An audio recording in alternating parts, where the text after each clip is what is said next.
Hey everyone, if you no longer need Syncthing, want to perform a clean reinstall, or are moving to a different synchronization solution, uninstalling Syncthing is a straightforward process.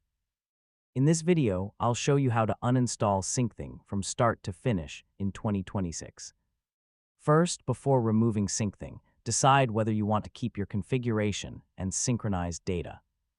If Syncthing is configured to start automatically when your device boots, disable the startup entry or background service. Next, determine how Syncthing was originally installed. For Windows users, open the Installed Applications list and locate Syncthing if it was installed through an installer.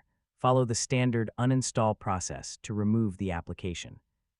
If Syncthing was installed manually, remove the Syncthing executable files and any shortcuts you created.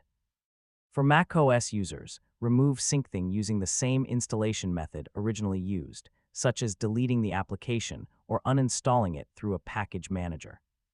And that's how to uninstall Syncthing in 2026.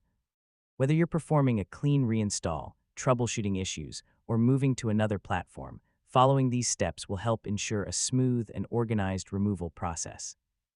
Thanks for watching, and I'll see you in the next tutorial.